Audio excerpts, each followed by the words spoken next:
Hi everyone, welcome back. In the previous video, we have created a nice login and registration forms for our clients. Today, we're going to create a service that wires our forms with the RESTful API. After this video, you have all the skills you need to create a backend, front end, and also connecting them together as a whole for a website. In the next video, we're gonna talk about how we're gonna secure our website to handle the user information in the front end. So you remember that we have a function in our component registration component called register that we're gonna use the function to call our service. First, let's create a service. Run ng generate service client auth service. So let's make sure that our server is running in the backend. So now it's working. We can use the dash call our hello world route. So let's go get our all clients, see if we can get all our clients from this API. See, it's all working. All the clients in the database is showing. So we're gonna use this link to call our RESTful API. You need to make sure that for the routes are correct. Here we're gonna use some modules to handle the HTTP request. We're gonna import our HTTP client module. Then we're gonna create a register client function in our service component. This register client function gonna use our client form data. You remember in our client form we have the variable client form. We're gonna pass this variable or the data to this function.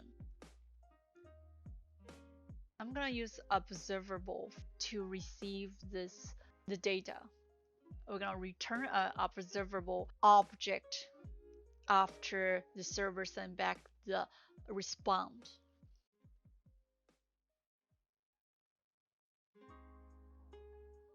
Then we're gonna pass the data into our request.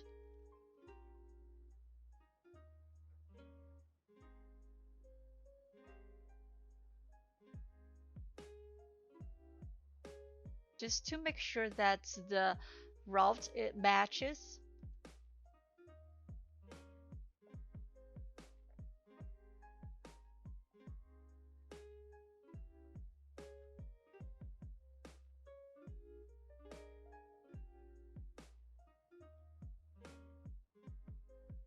So in our registration component, we need to import our service into our component, into the constructor. Then we can update our register function here just by calling the service and use the function register client here and pass our client form value there. So we use the observable object there, service there. We need to subscribe this service to get our data back.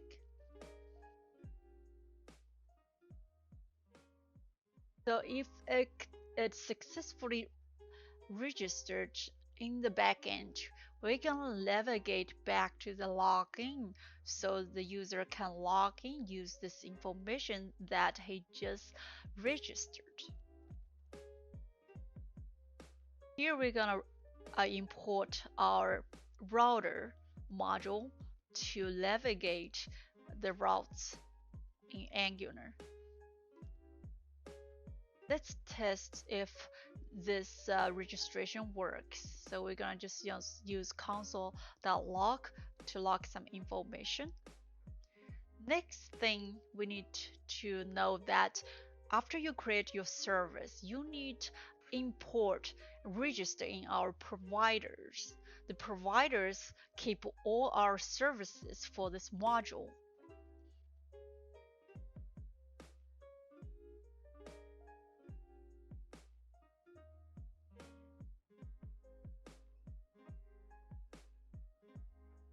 And also we need to import our HTTP module, send the information and request to the backend.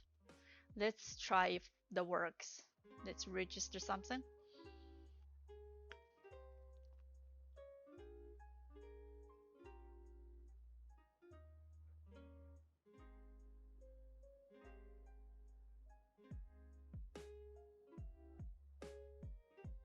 So let's look at the console, see if it works. So our user is successfully registered. Go back to look at our controller there, the information. If you register correctly, then you will send your successful message. Here I'm gonna check our database as well, see if the information we just registered, the user is there. So it's there. So our form is working properly with the service and RESTful API. So now let's update the register.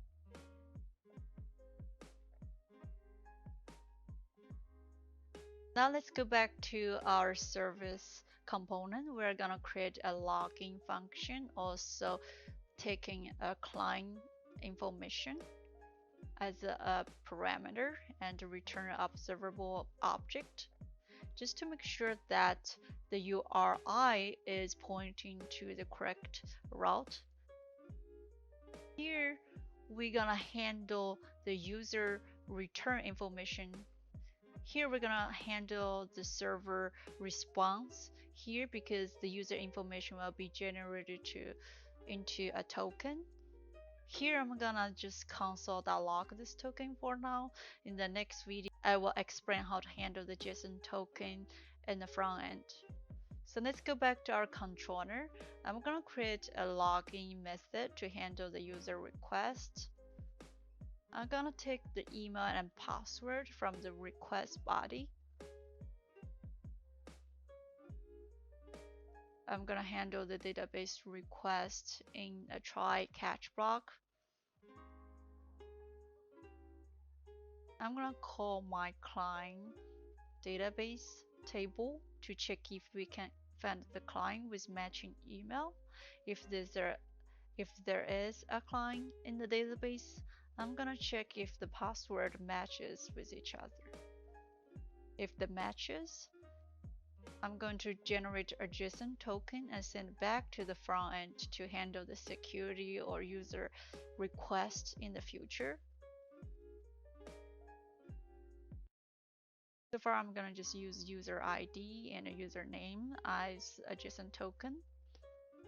Remember, I did enter database secret in the environment file, because we're going to use this to generate a JSON token that is unique for your database. This JSON token also include expiration time for the front end, so it's 1 hour we tapped in there. We're gonna return this JSON token after it generated. I'm also gonna handle it when there's no client in the database, giving the user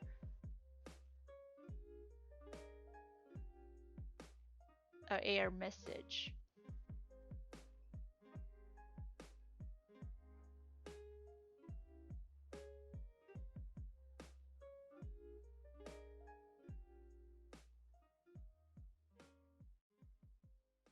It's really important to guide your user to do correct action in the front end by giving the correct error message. If it's neither password or email problem, then you have to contact our service department. That's the whole try catch block for.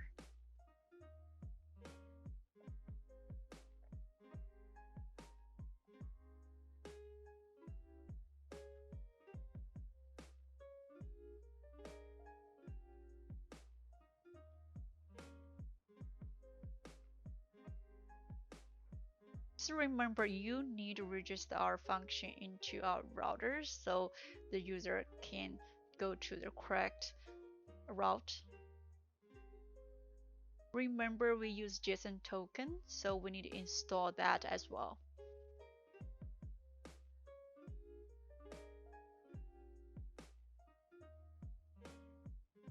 Now let's go back to our login component to update the function we used.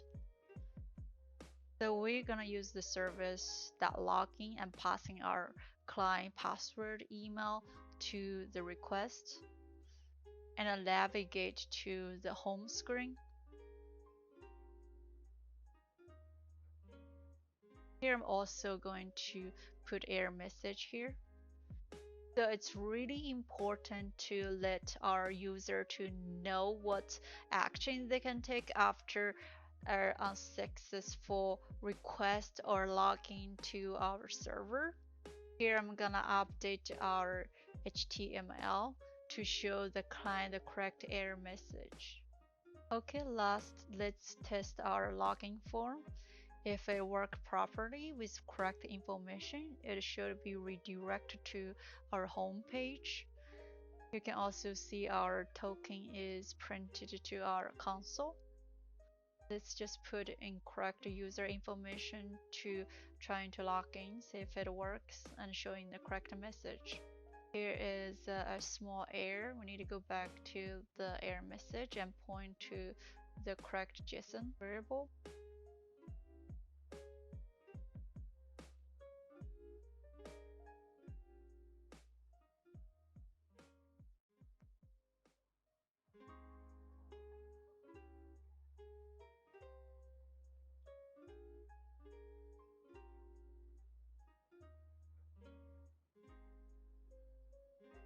We can see that our error message are correctly displayed in the page for the client. Okay, that's all we're gonna talk about for today. If you like my video, give me a thumbs up and subscribe to my channel for the future video. And the next video, we're gonna talk about the authentication in Angular if you're interested. See you next time.